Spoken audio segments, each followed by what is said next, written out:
going to start soon. Here we go.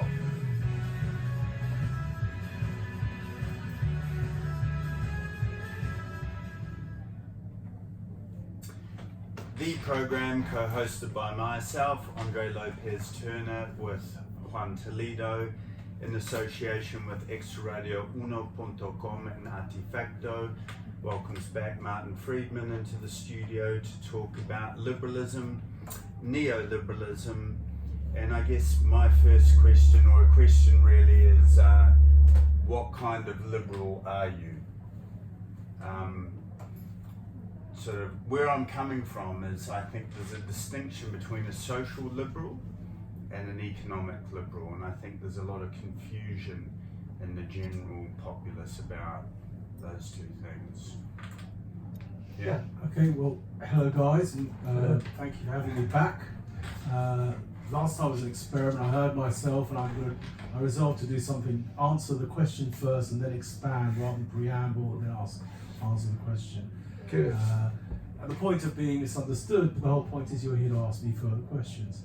So, economic liberal and social liberal. What I recommend to a lot of people, I think the actual way when you look at political range of views, being left or right, is very, very impoverished. It's a single dimension. And so I looked a long time ago for a two-dimensional approach, and the one I found that has been much cloned and copied, but I think the original is still the best, is the Political Compass, and it's a website called politicalcompass.org. And in it they have two dimensions to represent political views. The horizontal dimension, from left to right, is the economic dimension.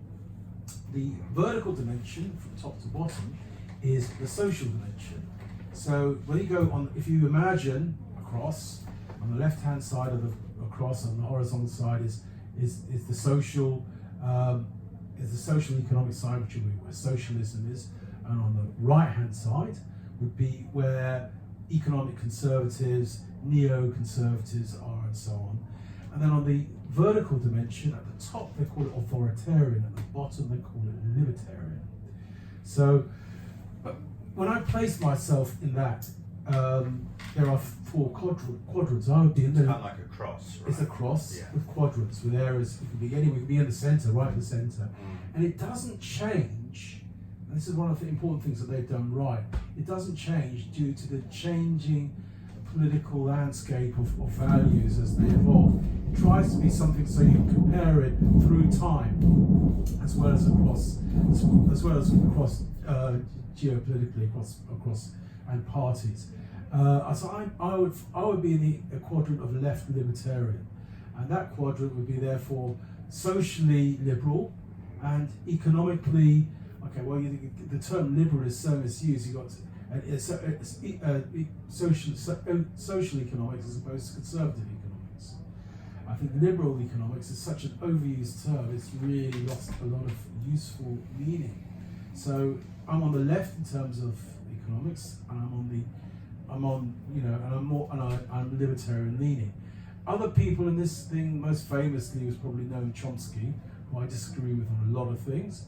But so when you think of Noam Chomsky, that's what we find in the left libertarian area.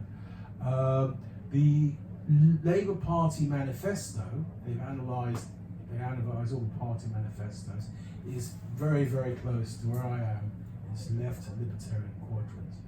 But in my view, the Labour Party, the executive, the people running it, are much more in the left authoritarian quadrant. So the manifesto is one thing, the attitudes of the leadership is something else. Now, typically, all the parties, including Labour under Tony Blair, were all in the right authoritarian quadrant to various different degrees. Lib Dems, Conservatives, and New Labour. And it's only now that we've had a huge change with Labour moving closer to where you would imagine it should have been all the time, right? So it's so easy to think left, right, up, down. And I really do recommend to all you listeners, go and check yourselves out. There's a questionnaire you can do on there. It maps you on in that area. And to be honest, I felt I would be more centre than most people, well, I'm left libertarian, so it explains a lot of my left-wing friends think I'm right-wing, a lot of my right-wing friends think I'm left-wing. Well, it makes sense. I'm at neither extreme. So that's where I'm at, and it can confuse people because right libertarian is your conventional understanding of a libertarian, the free marketeer, etc., which I'm not. So I think it's better to talk about oneself left libertarian, right libertarian, left authoritarian, right authoritarian. Authoritarians may not like to use those labels in order to find something more neutral. Absolutely. And also across the point you've got the term liberal, which also has a different connotation. We might talk a little bit about it, sort of kind of the semiotics of neoliberalisms, of liberalisms, and a libertarian, because you're absolutely right. It means different things to meet different people. But just a very simple question. It's not the case that when you are in opposition as a political party, you tend to be a libertarian, and when you are in power, you tend to be an authoritarian. For pragmatic reasons. Well, they're by nature of being power, you're exercising authority. There was the old joke in the States that the Republicans argue that government doesn't work, and then they get elected and prove it. Okay. So I think that could be applied to the Conservatives. I don't think Conservatives say that, but yeah. So I'll just go back. I think that personally, I'm a social liberal, which means I don't care what your sexual identity is. I couldn't care what your race is. You can be whoever you want. That's socially liberal. Yeah. But economically, I am not a liberal, because for me, economic liberalism is started by F.A. Hayek, and then went on to Martin Threedman's Chicago School of Economics. And for me, an economic liberal is the privatization of the public realm, i.e. public services. Yeah, you with me yes, on that one? Yes. So I get a bit, and neoliberalism is what we've been living under since effectively the coup of Salvador Allende in Chile. I think that's when it started. That was 73? 1973, yes. 11th of September. And the West has been living under neoliberalism in various shades since then. And the economic, for me, the intellectual was F.A. Hayek, who was an Austrian philosopher, economist. And the University of Chicago too. Yes, but he inspired them. That was Milton Friedman. Milton Friedman, James Buchanan, and Friedrich Hayek. Yeah. Yeah. So for me, the purpose of kind of doing this is to distinguish between what I think are two very, very important points, because most people these days, I think, in our societies, well, personally, I hope, are socially liberal. We're very open to people's differences, whatever they are. Maybe not in the American right, actually. They tend to be, the religious extremists of the American right. But I think that's a key one that I kind of would like people to understand, or I know that you know a bit more about me. I just have to ask a question, yes. Right? So we are talking about the meanings of the word liberal and neoliberal. I think liberal goes back far earlier. I'll get back to that. Yes. Neoliberal. Now, when you talk about neoliberalism, there's three aspects to it. One, it's a pejorative. We've got a pejorative. Telephone problem. It's a pejorative term. People condemn it. It's neoliberal. It's bad, right? There's an emotional aspect, a emotive aspect in ethics. Boo-ha theory. Don't like it. Then there's it's expressive. It's a means of condemning something. They're neoliberals. They're bad. This is recently, by the way, though, isn't it? Well, no. So the people use these terms. From terms. Chile, you started to talk about when the term became pejorative. 40 years. But this is the way people use these terms. But the real issue is what actually is neoliberalism? Because also some people say it's actually just a conspiracy theory. There's no such thing. It's just a label that's used and abused. And we need some clarity. So maybe we'll do a round table. I'll ask both you guys. I'll start with you, Juan, then I'll get to you. What do you think neoliberal means? Well, it had changed. The term, as it stands at the moment, I agree with you, it's a pejorative term. And the pejorative aspect of that term started from Chile in 1973 with the coup of Salvador Allende, because the American policy at that time was precisely the Chicago kind of economic model. It started with Hayek and Threedman, etc. Then, what I'm trying to get is how the Latin American, the Spanish-speaking world turned around. And then it happened with the NAFTA in 1993, with the Zapatistas using the term again, because the term neoliberal was used in the 30s, and then nobody used it for many decades. In the 60s, nobody heard about it. In the 60s, you were talking about the Cold War, and you used to talk about Latin America. I was growing up in Latin America, I used to talk about the third world, assuming that the first world was the capitalist world, industrialized world, the second world was the Soviet bloc, and the third world was the rest. You know, Africa, Latin America, Asia. And the USA. Well, yeah, well, nowadays it's probably not. but neoliberal for me means, neoliberal for me means, I subscribe. Socially. Well, if you ask me about what I do think when they talk about neoliberal, I subscribe to that pejorative terms, and with three pillars of that. And this is not But still, even if you're using it as a pejorative term, it has to have some meaning in addition to that. I'll tell you what the meaning is. And the meaning is about three conditions. The condition is the privatization of the private sphere. Second meaning is the regularization of the financial services. The regularization. Okay. And the third one, it will be paying lower taxes, income taxes, and corporative taxes. So basically, in the whole thing, for me, and this is, we have been talking about it before, is about the size of the state. Is the state becoming smaller and smaller, shrinking the state? So let's just stop there. Yeah. You said there are three conditions. Yeah. Privatization, lower taxation, and deregulation. Yeah. Okay, that's what you think neoliberal is. Yeah. Fair enough. Yeah.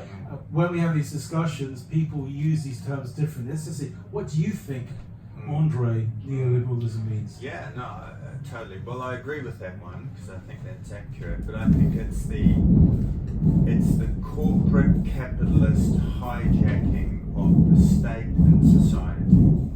Yeah, so what I mean by that is we have public services that we pay taxes for that serve us, which Adam Smith said should exist. And then we have the private realm, free market capitalism, entrepreneurship, etc. So neoliberalism is the hijacking of the public realm. That's what I'd say it is. Okay. And when I mean by that, okay, just to be more simple, private business is for shareholders, public is for the public. So that's where I would take it explicitly. I think you are closer to the mark, but then again, we all have our own views. So when I've looked at this question and I was bouncing around the various forums and Twitter. Sorry, can I say one more thing? Sure. Sorry. It's not pejorative. Descriptive. I wouldn't say it's pejorative. I know where you're coming I from. would use the word pejorative. Well, okay. I would say possibly now, but I think for a long time people didn't even know what it was. In my country, which is almost the basket case for it, we did this in 1984. We're an experiment, New Zealand. They talked about the free market, user pays. They never mentioned the term neoliberalism. Well, so yeah. I think it's a current pejorative. Yeah, well, I'm saying the point I was making as a pejorative term is that the fact that there be expressive or emotive aspects to it doesn't mean there's not a factual aspect to it, right?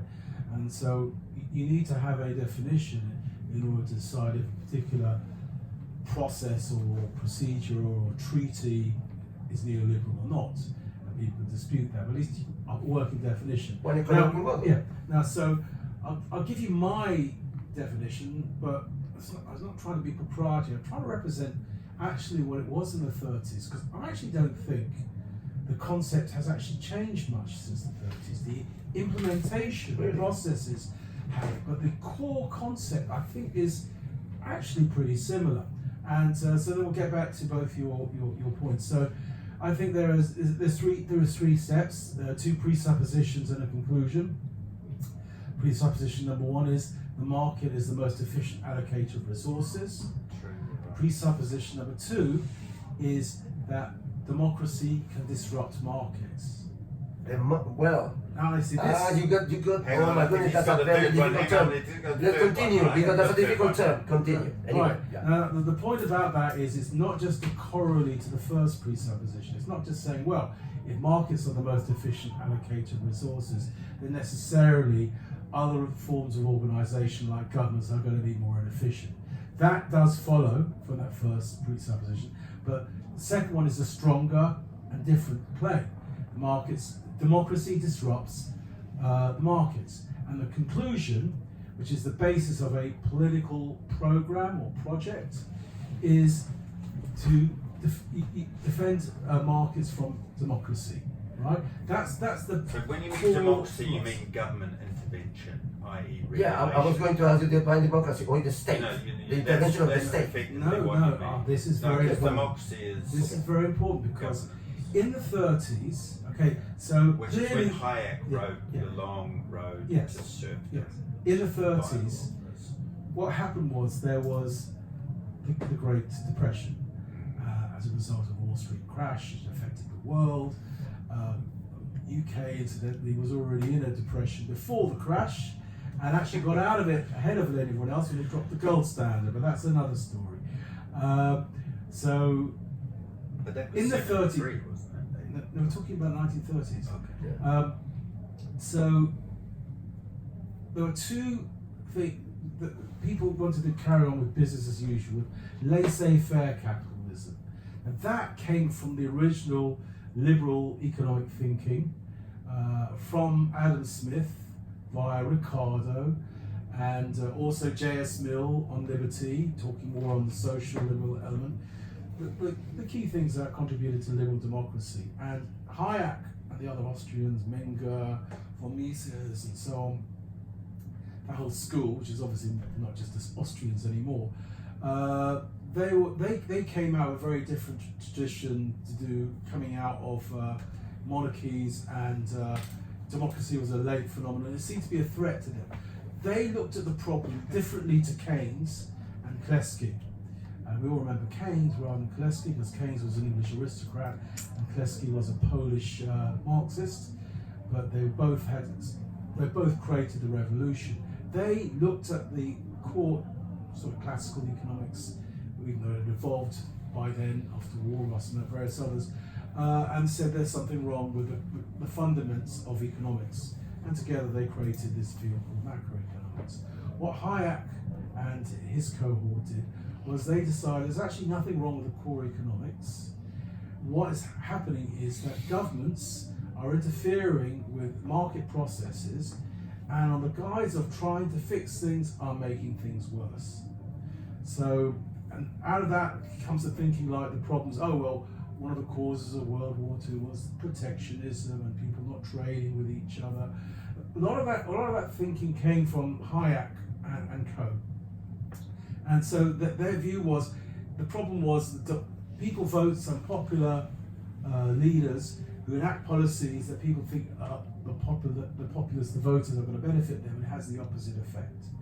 And I sort of the example I always use is Bernanke, the economist who his thesis was on how the Fed caused the Depression.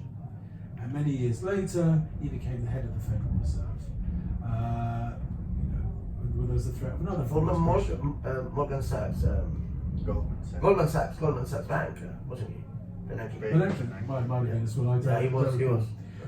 So that was their motivation. So that's what neoliberalism was then. It was modifying liberalism, realizing totally free markets can get interfered with by the government. But the other element to that, it goes back, they also were strong statists. Not necessarily big state versus small state, but you need a strong state, you need the rule of law, you need legislative processes, the contract law, enforcement of debts.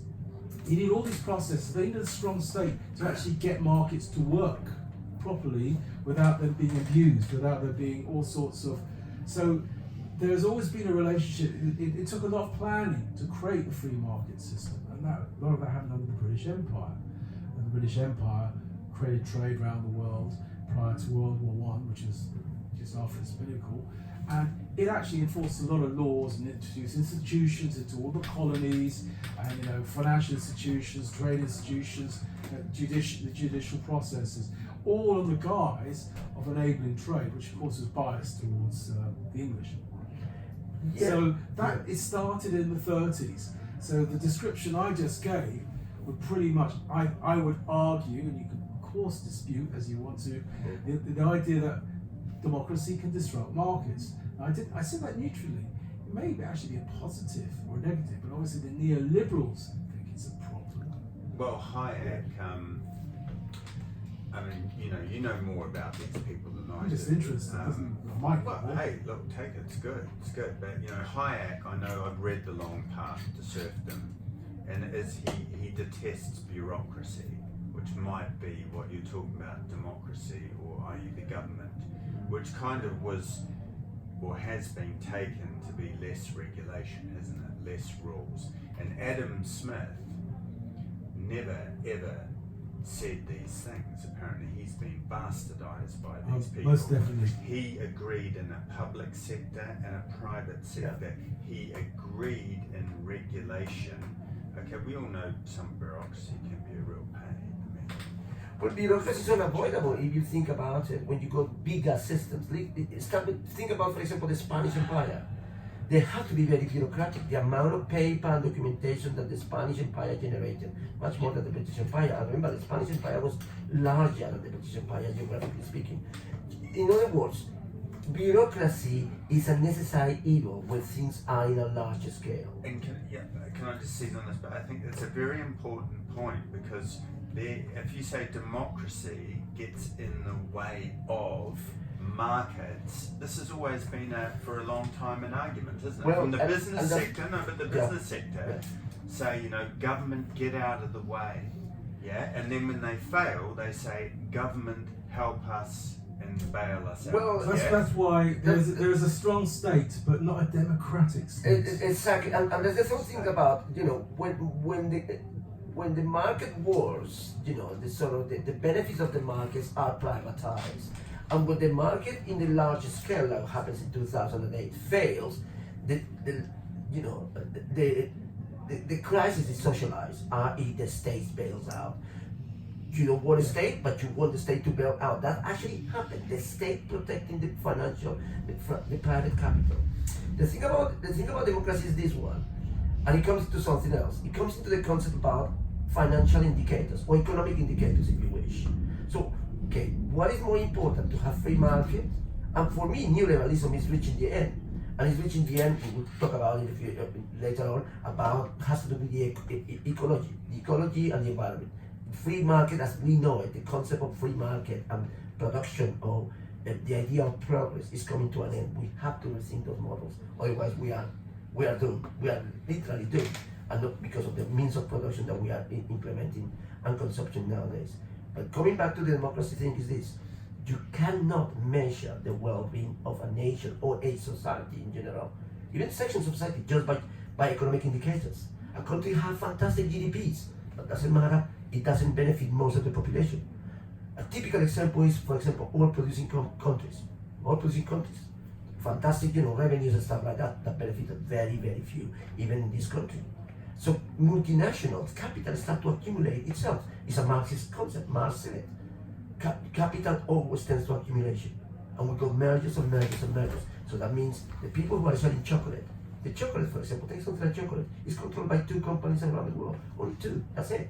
The whole production, price, distribution, and consumption of chocolate is basically dominated by 2 companies, and it goes into that thing. So democracy as the well-being of the people, and that's the problem that I was saying. It's a very difficult concept, because how do we define the democracy here? The state or the intervention of the government to bureaucratic systems, or we define democracy as the well-being of a society in which you have to defend workers' rights, the right to be in a union, protections against abuses in the financial sector, in the private sector, competitions which are basically unfair. Things like, for example, the production and the consumption of energy nowadays, which is a big private part nowadays, and now how the governments can try to control that. And also, fundamentally, and again we go to one, which parts of the society needs to be on the state regulation? Which elements? Health. We have a Trump. Since our last program, we have Trump within this country and saying that yes, the NHS is on the table. The negotiation and the privatization of the NHS is on the table. Something which is an anathema even for some conservatives, but not all. That's a clear as element. So which aspect that? And democracy becomes a complicated term, Martin. That's what I'm trying to say. Well, I think they're all complicated terms. You can talk about liberty, you can talk about freedom. So, but what you know, sometimes, you know, it's interesting that you're picking up on the question of democracy, because I think neoliberalism, particularly, it's become a project which is all about looking at the three axes of power of the state: the executive, the judiciary, and the legislative. And going back to your point, which to be honest, I think is close to the mark. It is about, you said it in a slightly, again, in an emotive or expressive way, hijacking rather than a neutral way. But I agree with you. Hijacking the state apparatus to protect the markets from democracy. So one aspect, the extreme aspect, will be the threat of socialism, however conceived, often an overused term. Many people are not socialists, are called socialists because they're left off the people calling them socialists. We have this all the time. How do we define socialism? Well, socialism is just a state with a public sector and allows capitalism to flourish. Well, it's not a dirty word. Well, it is a dirty word. In the States, it is a dirty word. I know, but yes. It's not. Socialism is a public sector and a commercial private sector. We effectively live under socialism, and it's being attacked by... We don't live under we do not live in a socialist Well, we state. have a public Socialist is a sector. post-capitalist state, and the problem is it's often considered anti-capitalist in order to get there. We live in a more of a social, democratic state, or a liberal democratic, or a social... Would you said the term social democracy? Yeah, so a social liberal democracy. The liberal democracy, going back to Mill, J.S. Mill, it's all about, on liberty, it's all about, equal rights for everyone, everyone's equal under the law, no one should be above the law. Of course, that's not necessarily the case, but those are basic liberal principles. And the social principles, is the government is around to provide social purpose, not just, it's not just up to business to provide, private profit, but there are lots of things that it needs to deliver of social value, as I mentioned last time, avoiding the problem of freeloaders, and so on. So there's lots of things that the government can do. There's one thing that Smith said, he brought up monopoly. So Adam Smith was against monopoly, but he was also against common stock ownership. He always thought all the companies that should be run, the owners should be the managers, and he was always against common stock ownership. So the most efficient markets in the sort of ideal sense in the real world are the stock markets, the actual trading markets, as opposed to going to your local supermarket or buying a bicycle. Those markets work very differently. And again, the assumption that markets do what they claim they do, that they are the most efficient allocator of resources, that markets clear, is actually dubious. Can I just expand on that core statement? And you said things about democracy. We'll have to get back to that. But the idea, the reason, what it means by markets allocate most efficient allocated resources is over goods, services, and labour. So in that ideal view, there's full employment. You're going to be able to afford everything you want, but you will get the best prices for it, given what your income is. And you may not be able to get and afford all the services you want, but there'll be more available than through any other alternative. That's what they mean. There's a matching in terms of supply and demand, and there's a balance of the two, and so you have a maximization or an optimization of the available resources, including labor, to deliver goods and services to them. That is what they mean by market. Okay. Now, there's lots of indications that markets do not work that way. So Keynes came up, and various others in the post-Keynesian tradition came up. Markets don't clear all the time. Prices, Hayek thought that markets were the gigantic information processor, and the current prices represented all the information or insider dealing or hidden information It's all reflected in the current price, and that is the best price, and that price matches supply and demand. I don't know if you're familiar in economics, you've got the supply curve and the demand curve, and they cross, and if there's too much, if the supply goes up, the price and the demand doesn't change, then the price will go down, and so on. So that's what's called market clearing, and the post-Keynesian tradition, and certainly the Marxists in their own way when they talk about use value and exchange value and so on, they look at things very differently. Now, I don't think not many markets actually work the way that the not just neoliberals, but the Austrian school, the Chicago school, the freshwater conventional economists, Milton Friedman and so on, they all think they use different arguments. The Austrians reject the models of the conventional economists, and that's where I tried to argue last time there was a split in the conservatives because they have different economic paradigms. Both lead to the same conclusion: markets are the most efficient allocator of resources. The different philosophies mean that's where the split is in the conservatives. So the criticism is they aren't in all circumstances the most efficient. And what neoliberalism is trying to do is turn that presupposition into a fact. Let us make markets better. If they're not working, it's because governments have interfered with all these policies and regulations, whether it's bureaucratic or not, or protections, or minimum wage laws, or the work time directive. That's the problem. So they look at these things as making markets inefficient, and that's where it comes. So governments disrupt markets by making them inefficient. Can I ask you a question, and hopefully a very simple question, and it's turning the question the other way around, Martin. Is it your opinion that actually the threat to democracy is the market? That is the other way around. It's not that the threat to the market is democracy, but we have to turn the question around. I think there is a strong anti-democratic element to that. It's not quite threatening democracy per se. It's containing democracy to cover social issues and not economic issues. Okay. I think that's quite a good Because- question. because- Or yeah. can I answer Yeah, that carry on. allegation? Yeah. I'd say Yeah. that by and large, markets, free market capitalism, multinational corporations are a threat to democracy, and they are a threat to our planet. I mean, they're definitely a threat to our democracy because certain elements of multinational corporations and big money fund the democratic process. They, as you said, it's not left and right.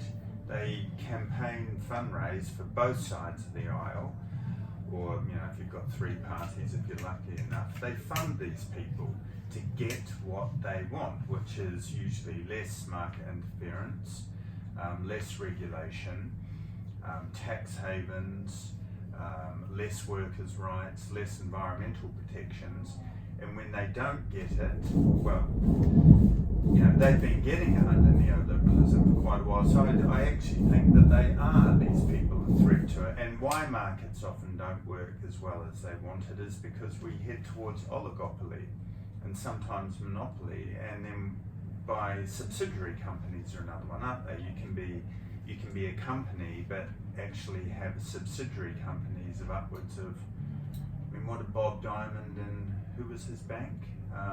Bob Diamond's bank? Barclays, I think. They had 15,000 subsidiaries, or Enron, the energy company in America, had 6,000 subsidiaries. So I would say in general, they are a threat to democracy. They bully democracy, i.e. whoever the government is. And when they do fail, boom bust capitalist system, they go back to that democracy and say, oh, please help me now. And I'll further add to that most of our press are owned by similar kind of people who peddle propaganda, misinformation, and a class war. I mean, you've got Rupert Murdoch, whose papers, quite frankly, are a class war. He will pick on a single mother in Liverpool and say she's cheating the benefits, all whilst, if you look around the globe at where he comes from, often in Australia, I think he even paid like $10,000 in tax one year, and he owned most of the newspapers. So Like my emotive hijacking before, I will say in general, yes, I think they are bully boys and bully women of our public space. You see, I think the point of neoliberalism as a political program or a form of political philosophy is it gives a framing through which these companies can go ahead and do this. So for example, in 1971, there was an advisor to the U.S. Chamber of Commerce, Powell, wrote the Powell Manifesto, advising the U.S. Chamber of Commerce to the threats of various democratic process, communists, of course, in those days, socialists, and all these different movements, the unions and so on. And this became known as the Powell Manifesto. You can look it up, it's easy enough to find. And it's basically a prescription that I don't actually call, I haven't read it recently, I don't even know if he uses the word neoliberal, but it is a prescription of neoliberalism, which does match the characterization that I gave. That essentially, if we expand on that second presupposition, democracy disrupts markets, there are cases like, for example, we discussed last week, the Tobin tax. There may be very good reasons why the market should be disrupted and a lot of use of the stuff is not done. But again, from the neoliberal perspective, what they mean is this has a net negative benefit to people, therefore it's not in their interest. They might vote in, so it's about popular democracy, universal suffrage, popular democracy, and parliamentary sovereignty. These are threats, these mechanisms can disrupt the markets, and they end up with, they'll say, well actually everyone's voting against their own interests. They don't realise that, but we do, we know better than them. So there are a number of things that go on. Now you mentioned three things. I wouldn't say they are neoliberalism per se, I would say they are outcomes of the political program of neoliberalism.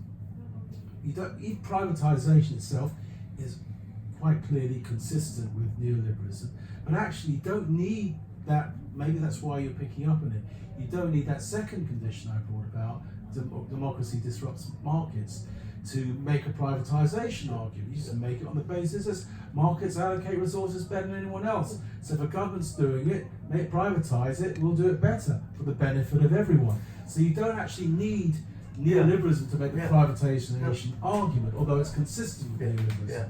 So it's all about undermining democracy. You've got to think, for example, one of the things that comes about is the idea of technocrats, the idea of independent central banks, no longer reporting to the Chancellor of Exchequer or whoever's the head of the Treasury in whichever country. They have independent committees of experts, the Monetary Policy Committee and so on in this country, the MPC, making decisions on the interest rates. And that's one area to that. Another element to that is international bodies, so that the IMF and the World Bank that existed in the Bretton Woods period to work with countries as there are trade imbalances and to work with developing countries, the IMF for the former, World Bank for the latter. And they, after Nixon dropped the US out of the gold standard and we had floating currencies, the real reason for the IMF and the World Bank, they needed a change. One of the most dramatic things that happened in the late 70s with the Healy Callaghan Labour government was getting this IMF loan to support the British pound, because they didn't have enough foreign currency to keep the pound up. We had to borrow to keep it up, and they brought conditionality in. So therefore, it was an early form of austerity. We may not have used that term or that popularly in those days. So, and the Healy and Callaghan said, well, we have no choice. We need this loan from the IMF. The only way we can get this loan from the IMF is if we follow these prescriptions, these conditions. And this has been a very common pattern. And the actual fact is, Healy had been arguing, he was an early monetarist. Bank of England was one of the first banks to actually implement Milton Friedman's monetarism, which is a discredited theory now. It didn't work, they gave up. You hear about banks, they work on interest rates. They don't try and manage the amount of money in the economy, which is essentially what monetarism is.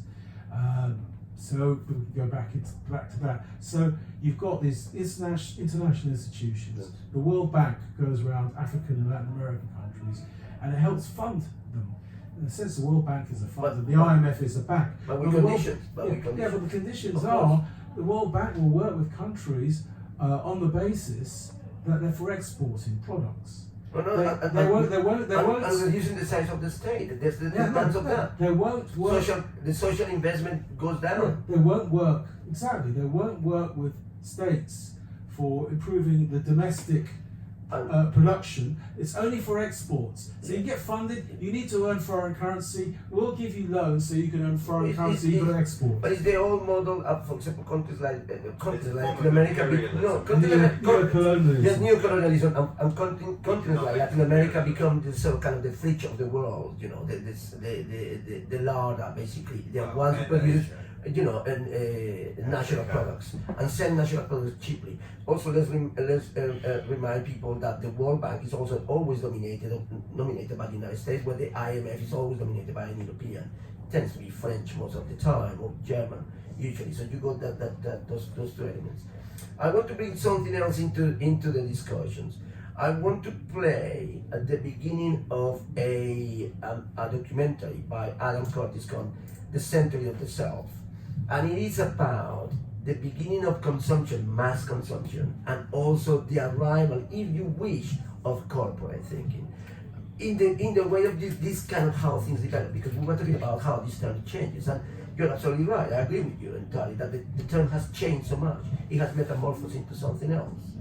My thesis, I don't actually think it has. Well, It's manifests, you know, differently in the 21st century than it does in the 30s or the 50s, and Mont Pelerin, which is like that's where Milton Friedman got influence. Can I also say that you know, does the market bully the state, or does the state sort of effectively intervene in the market? These are age-old things, I guess. But one of the dominant things about the neoliberals, particularly in the 90s, led by Blair and Clinton, was they almost had a religious mantra, which was there is no alternative. Tina.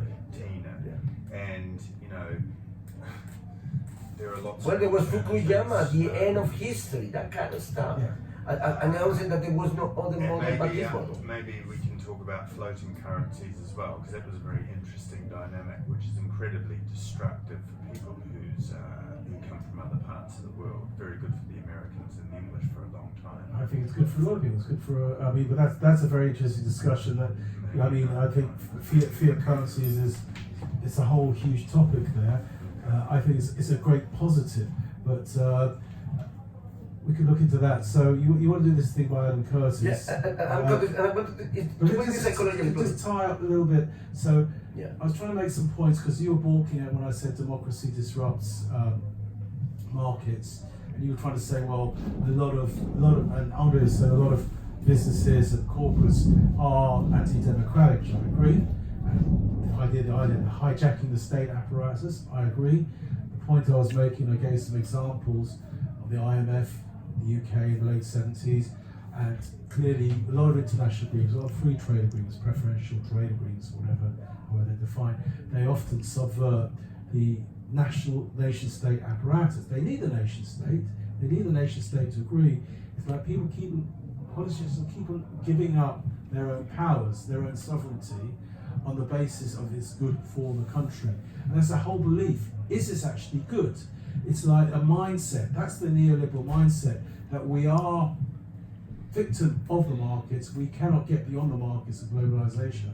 I dispute that.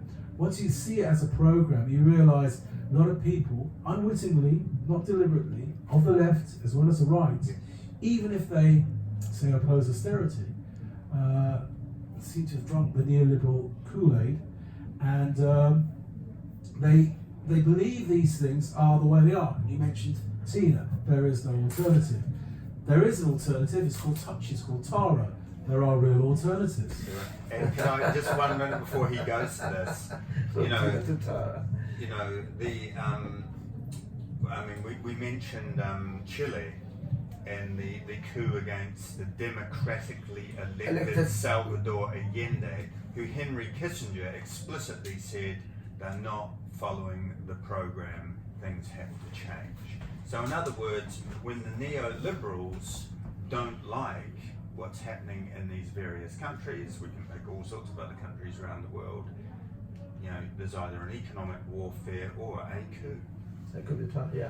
How they did it. Economic warfare in Greece. The ECB overstepped its mark in threatening Greece, and that's not the job of a central bank. It goes a lot of African states. Yeah, in many parts. He's champing at the bit to play us this. Yes. Let me play Curtis for a couple of minutes, and you see what you think. If you think that it fits in, for me, it's sort of kind of the origins of what you might think about mass consumption, and this mass consumption is related to some kind of globalization, obviously, but it's also concerned with the creation of the corporates, and from there on, the development in what the model that we now follow and we have. But this is Alan Curtis with the Century of the Self, which people can watch on YouTube. It was one of his first documentaries, wasn't it? But here it is. Let's listen to it.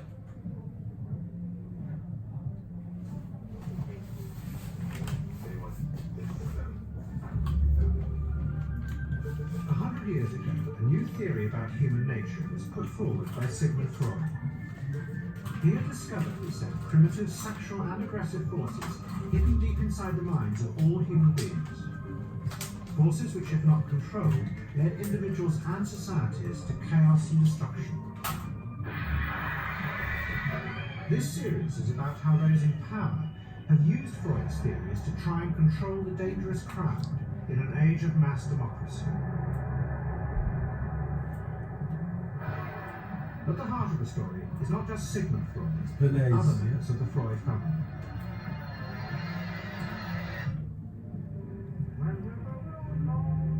This episode is about Freud's American nephew, Edward Bernays. Bernays is almost completely unknown today, but his influence on the 20th century was nearly as great as his uncle's. Because Bernays was the first person to take Freud's ideas about human beings and use them to manipulate the masses.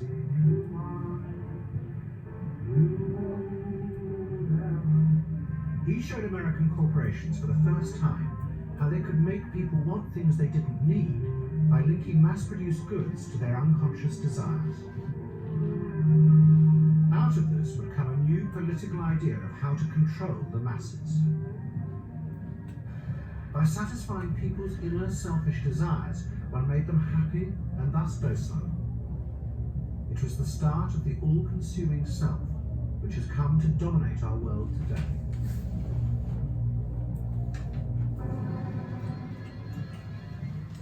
Well, there you are. I mean, there's a lot to say, but for me, it represents how a political program in certain ways is manipulated and hijacked, and how it transformed into something else, particularly for the benefit of the multinationals. And when we talk about multinationals, we're talking about corporations that are creating consumers around the world. And there the state is needed.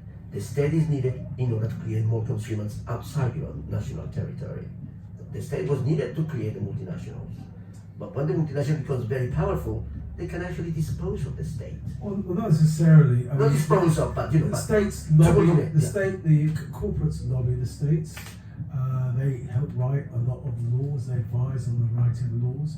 You know, you have the big four accountancy firms who've done some terribly dubious things, are advising this country and the US on for accounting laws. They're the experts. Well, actually, who are they? Who are those firms? KPMG. KPMG and so on. Yes, Price Water. I can't remember. Yeah, yes, big. I don't like to name names, but there are the big So four. I can take the rap. Yeah. So to go back to Bernays, it's always find it interesting. I mean, that to me is incredibly familiar. I accept the argument maybe not too many people know about Bernays. I knew about it a lot before I worked as in markets and market analysis, advising advertising agencies and market analysis for market research firms.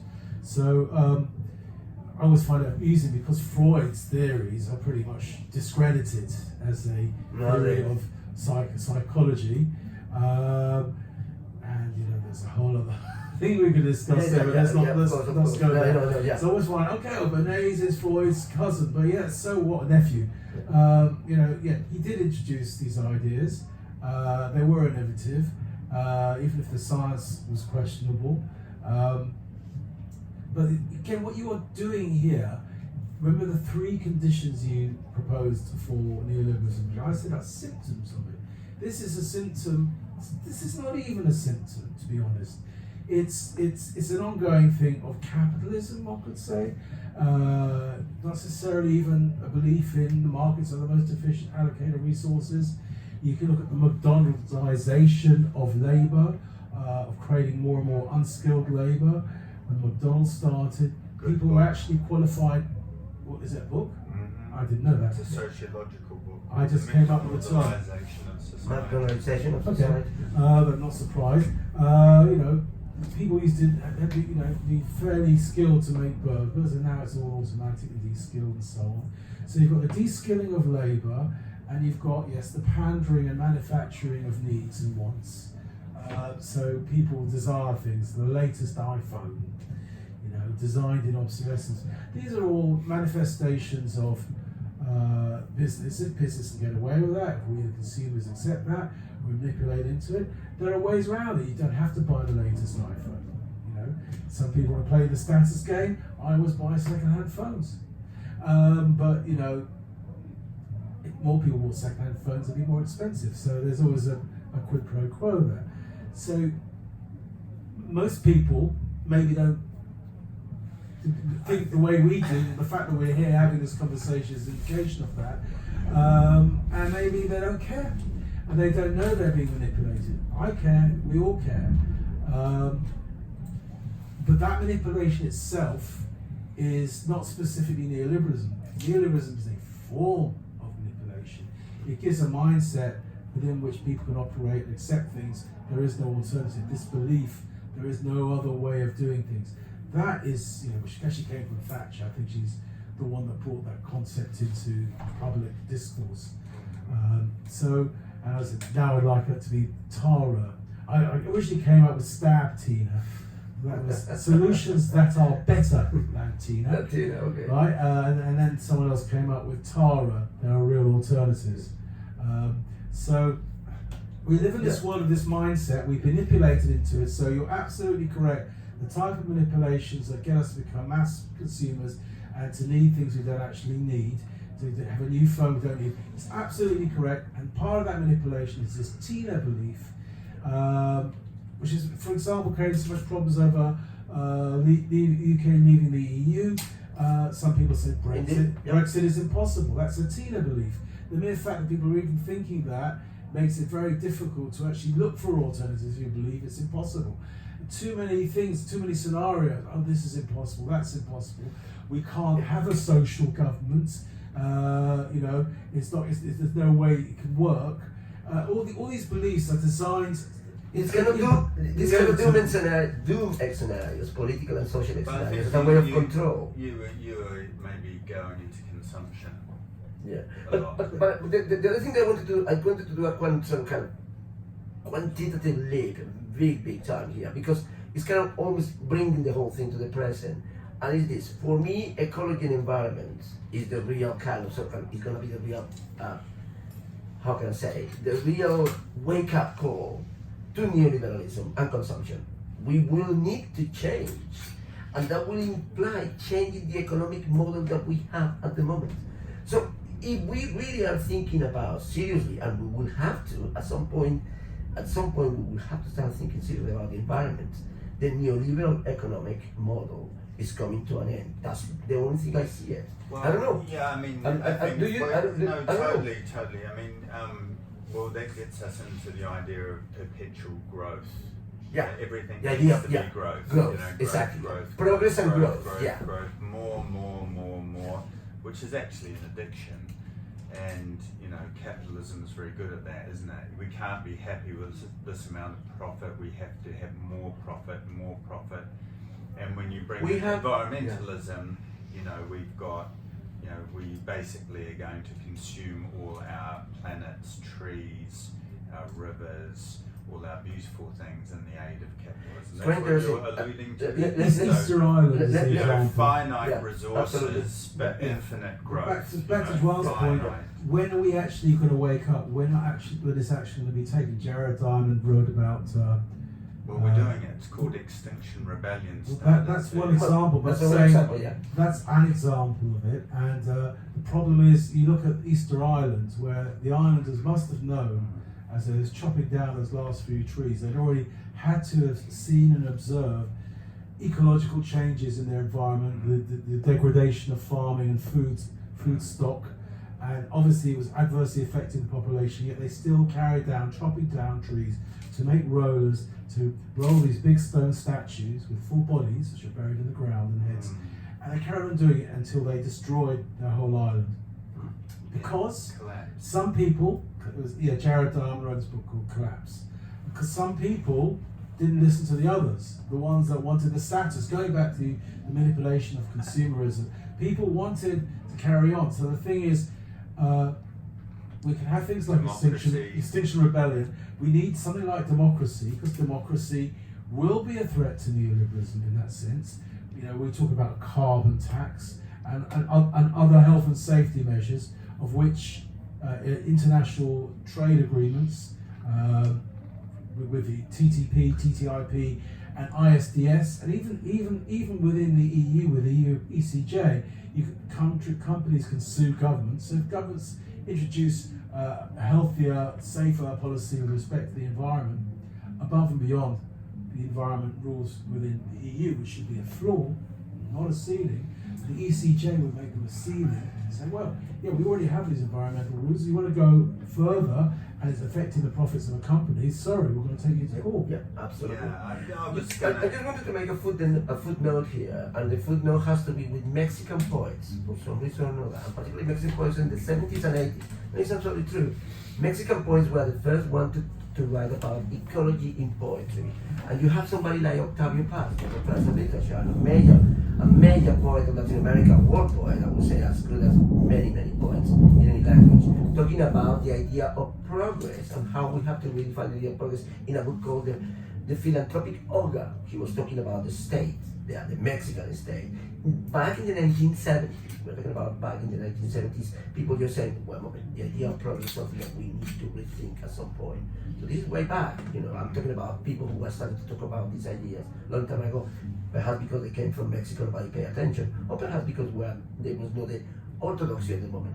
I mean, they think that ideas tend to have this sort of kind of dissemination, don't they? If they are not part of the orthodoxy, they can sort of kind of push aside or something. But then when the problem comes, people start to rescue these sort of kind of ideas from the past. I have a useful label for the orthodox thinking. Is the common wisdom of the dominant group, right? Which I abbreviate to cow dung. We're with the acronyms now. Today's I didn't know these acronyms about Tina and Tara and stuff. There you are. Yeah. Something to learn. But I mean, as always, we are going into all sorts of interesting territory. Yes. But you're quite right. I mean, the economic model that we live under says that we need to buy more stuff, we need to consume more stuff because it's good for us and it's good for the economy. For the economy. At the expense of your environment and at the expense of ourselves. And that is the economic model.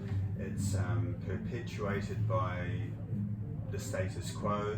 And I was going to throw in, the Rupert Murdoch, again, his son, is it James, is apparently building the family eco retreat somewhere in Canada. I read this in the Financial Times because of the concerns around the environmental and economic apocalypse. But the Murdochs, obviously, they know this as well, but they will continue to perpetuate this model. And we look at, then we derogatorily have the first and third world, but sometimes, which is very derogatory in my opinion. But say if we go to Papua New Guinea, which doesn't have the rampant exploitative capitalism that we're living under, there are many people there that live very happily with nothing. And are they more progressive or less progressive? So, I mean, that's a really good point. I mean, Octavio Paz obviously is huge.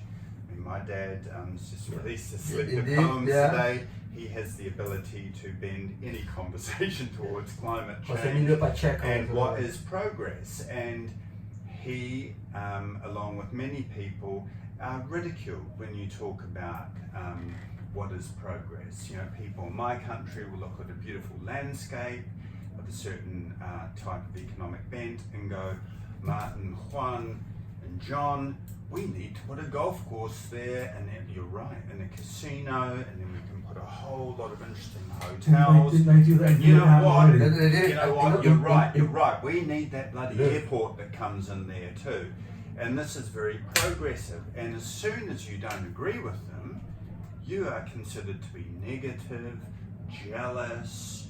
I remember. You know, Yeah. bitter, embittered. Yes. You know, pejorative, maybe a socialist or a green. Yeah, that's what you're considered to be.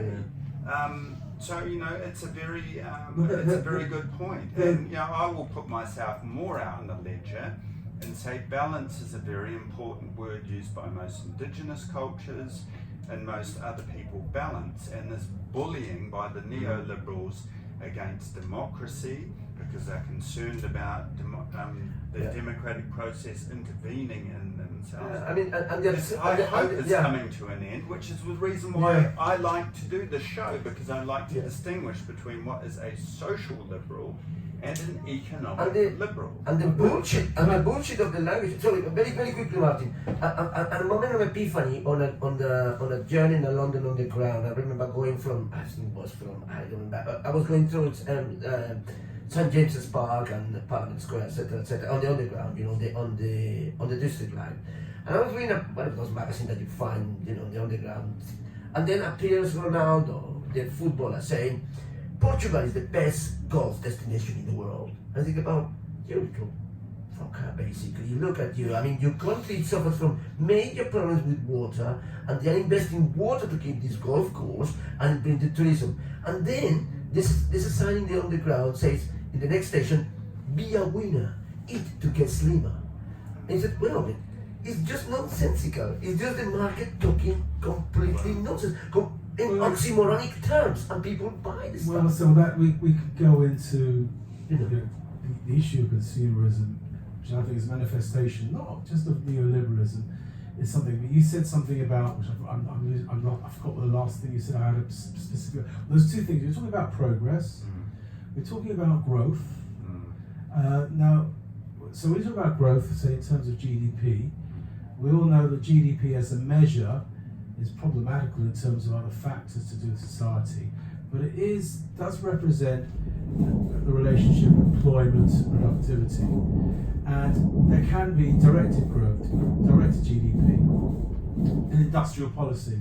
Right? Again, the neoliberals don't like industrial policies, but the most successful countries, the biggest countries in the world, historically, they've all had industrial policies. They all had protectionism. The UK had it. The British Empire, the USA had it. Going back to that. Right. So we can have directed. You know, we can have a green plan. We have the Green New Deal, which was an idea hatched here by a group here, which has now become popular in the States. Well, not popular, but controversial. It's being talked about the Green New Deal there. We could have an industrial policy emphasising efficient use of energy, more efficient use than present, and all sorts of aspects, whether it's insulating homes or better forms of energy transmission, electric cars, EVs and so on. There's a whole range of things that we can invest and grow and become world-leading experts in. Possibly we already are, and turbines is one of the largest exports. I think wind turbines in this country does, second only to cars as of last year. Which, sorry to interrupt, but like, we will be accused of bringing back the nanny state as well from these people, you know. We already have the nanny state. It already exists. The Conservatives have been doing it very well. Food, you know, sugar tax. But you know, I'm with you on the green industrial revolution, and I think it's wonderful. But you know, there'll be other people that will accuse all three of us of talking about a nanny state. And you know, I'm a social libertarian. Call me a Hegelian. I believe in the big state. I'm completely against the nanny state. Well, you know, the nanny state's a very interesting one, isn't it? Though, effectively, you know, again, it's a neoliberal, extreme capitalist sort of pejorative place on the nanny state. And I always wonder, when I look at the mainly men who talk about a nanny state, they're often publicly school raised, usually had a nanny, were abandoned by their parents, put in public school, had a nanny. So I'm just wondering if there's some kind of subconscious strangeness going on there. Because actually a nanny's not a bad thing. It'd be nice to have a nanny. It's kind of like a mother. It looks after you for a while. So, you know, you can have the We're going back to Freudian terms. Free market, very essential, and the public realm, which just gives you education, health, water, electricity, you know. But, you know, I was just sort of throwing another one in there. You're using the nanny state differently to the way it's normally used. The nanny state, like interfering in personal choices and preferences, dictating what food you should eat, sugar tax on the. That's a version of the nanny state. The nanny state is interfering with the smoking laws. 3 and 4 and 5 You years do realise that's what nanny state is actually used. It's how it's used. It's not used over the health service, National Health Service. Yes. Not normally. Well, no. I think you are wrong, because 2 weeks ago in the British Medical Journal there was an article on the attack on the nanny state, and the Institute for Economic Affairs is actually behind this, and they are calling out the nanny state quite a lot. So I was just sort of throwing it around when you talk about the Green Industrial Revolution. But the health economist, the Institute for Economic Affairs, which was sponsoring Dominic Raab and Matt Hancock, who's in charge of the NHS, has a low-level kind of war against the nanny state. But the Institute for Economic Analysis, is it analysis or affairs? Affairs, sorry. IEA, was funded, this is in the British Medical Journal, by big oil, big pharma, big alcohol, and big sugar. So, I mean, you know. Well, the IEA is interesting, going back to the neoliberal argument, because there are various institutions that are created around the world to push the neoliberal program. Heritage Foundation, and IEA was regarded as that in the UK, which is interesting because of their stance, for example, with respect to things like Brexit. My argument is that the EU is a neoliberal wet dream. Why would the IEA be against it? That goes back to my original point earlier on about different economic paradigms and lead to the same argument that markets are the most efficient allocated resources. So the conventional mainstream, classical, whether it's saltwater, freshwater, Chicago School, or the other schools of economists, they all have become neoliberal via Martin Threedman, whereas the IEA are much more of an Austrian bent, different school, a different economic paradigm philosophy, and they're more libertarian, they're more free market, so they do take seriously, incorrectly, if you actually read up enough Hayek and so on, incorrectly that you don't need the state apparatus at all, apart from the absolute minimum of the rule of law and so on. So the IEA was historically a neoliberal institution, and it does have a program criticising the nanny state. Chris Snowden, who's the lifestyle economist at IEA, who I do follow. Is he a healthy looking guy, by the way? I haven't looked at pictures A of lot him. of these guys don't seem to look very healthy. I think he probably is. He's a personal trainer or an entity. I haven't. All that freedom has given them huge stomachs. But he makes very good arguments about problems in health policy. And the prevention. Well, the health policy and the overstepping of public health. I'm particularly interested in, as a former smoker and a vapor, and looking at the policies in vaping around the world. And there's so much junk science there produced by public health, and there's lots of agendas that make no sense, no rational, empirical sense. And Chris Snowden writes about that. He writes about these other areas. I do take his stuff with a pinch of salt. I read his book on economics, and I don't really disagree with it. He's promoting a very libertarian free market economics idea, but it doesn't mean, because I just totally disagree with him on the economics, when he applies himself to a particular niche over public health, whether it's Public Health England or the NHS or Lancet or whatever, that his arguments often, and I've checked, make a lot of sense. So you brought us to the point, this whole program the IEA was against the nanny state. Well, that's interesting because I follow a guy from the IEA who is criticising the nanny state, created the nanny state index, which I think is a great index. But what you're talking about is a much bigger picture than that particular aspect that I've been focused on. It's interesting how that's evolved. At the same time, some of the point is that some of those arguments, because I do check in with more scrutiny than other people with different economic values, and his stuff checks out. Doesn't mean it all checks out all the time. So just because some institute is making some arguments and they are funded by the wrong money, questionable money, doesn't mean the arguments they're making are actually wrong.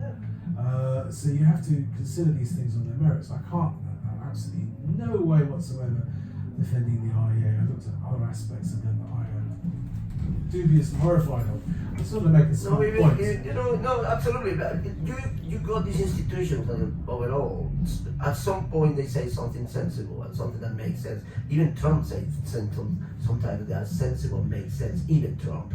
So there you are. But the situation just about you're absolutely right. But the two things. I mean, I don't think any of us is advocating here for a total state control of things of means of production. Not at all. We want the private sector. The things we want some regulation to have. We don't want what some people can call hyper-capitalism. You know, there's this Francis Fox Piron, I don't know if you know them, he talks about that element, that we are moving into hyper-capitalism. In Latin America, people are talking, we are moving into... Do you mean by hyper, do you mean height? Hype, Height capitalism. The extreme... Or height. That's the point. The thing, we have somebody, an ecologist in this program, talking about that the way to save the planet was turbo capitalism. And it's like, well, there are contradictions which are so enormous that you cannot argue with those. I mean, those elements. But the fact is this. I mean, you want a mixed economy. That's what you want. But you want an economy which is in certain ways regulated, an economy in which the capital serves the social good, not the other way around. I agree. The thing is, going back to the neoliberal point, is, you know, the state is a servant of capital. The state is a servant of corporates. That's the way they want it to be. It suits them. And I have to raise this point. I raised it last time. It doesn't necessarily mean deregulation throughout. It can often mean protective regulation, protect the incumbents from disruptors, like the big tobacco and big pharma, working with the EU on the tobacco products directive. A lot of people are familiar in this country. Anyone who's a smoker, an ex-smoker, with that, and that's against all the healthier alternatives, whether it's vaping or snus or whatever. So there's all that stuff going on. Should we, because we could talk for hours on this, should we sort of call it a close and say, well, you know, what kind of liberal are you? I hope that we've sort of given it a good churn on this one, and thank you very much again, Martin, for being here. Just finalize that questionnaire about the kind of liberal. You said which organization? Put a link on the podcast. Politicalcompass.org. Politicalcompass.org. Okay, thank you. I do recommend it. You'll be very fascinated, and it's like where you find yourselves. Yeah. So on behalf of extraradio.com, Artefacto, and us on ztrradio.podomatic.com, thanks very much for checking in. I'd like to thank our director, John Anthony Richardson Paintings, on Instagram, and thanking all of you. You're free to accept and free to refuse, but free to comment. I hope we get a take on this going further. So thank you. Bye-bye. Thank you. Thank you for having me.